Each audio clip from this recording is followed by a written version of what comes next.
ng apoy ang kabahayan ng 26 na pamilya sa Sitio Riles, Barangay San Vicente, Lungsod ng Gapan, kamakailan, kung saan isang 4 na taong gulang ang kumpirmadong patay. Naganap ang sunog dakong alas 3:30 ng hapon nang nagmula sa napaglaruang posporo ng biktima na tumupok sa kabahayan ng 26 na pamilya at sa kanya. Kwento ni Aling Marita Santos, kamag-anak ng biktima, nang sumiklab ang apoy sa bahaging itaas ng kanilang tahanan ay agad na silang lumabas ng bahay.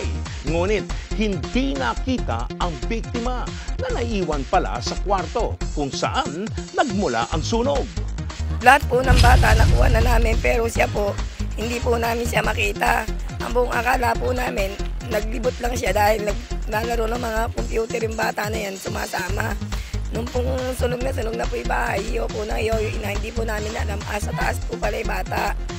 Nang maapula na ang apoy dakong alas 6 ng hapon, ay natagpuan ang sunog na bangkay ng biktima na nagsumigsik sa gilid na hindi na nagawang makasigaw dahil sa sobrang takot. Sa kabila ng sakit na nadama ng pamilya ng biktima, ay 25 pang pamilya na sunugan. Sa naturang lugar ay nabigyan sila ng dahilan upang makangiti muli at mabuhay ng may bagong pag-asa sa mga puso.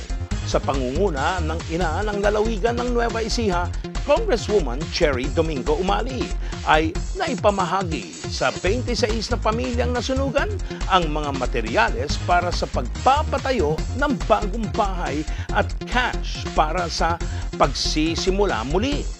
Hindi man kayang bayaran ng anumang halaga ang isang buhay na nawala at kahit papaano naman ay nabigyan muli sila ng pagkakataong magpatuloy sa buhay.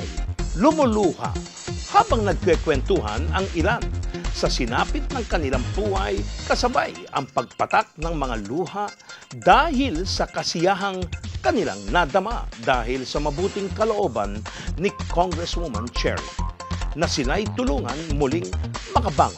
Lubos naman ang pasasalamat ng mga biktima ng sunog sa pagbibigay sa kanila ng tulong at pagmamalasakit nina Governor Aurelio Matias Umali at Congresswoman Cherry Umali at sa pangakong hindi sila pababayaan ng mga ito.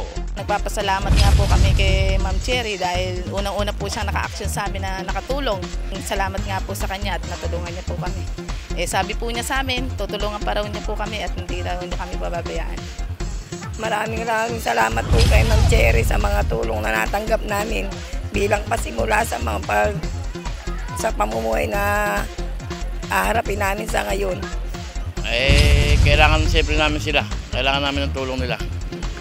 Nagbigay naman ng panawagan sa lahat ang kapitan ng barangay na si Punong Barangay Donald Baloloy na mabuting bantayan ang inyong mga anak upang maiwasan ang ganitong klase ng trahedya.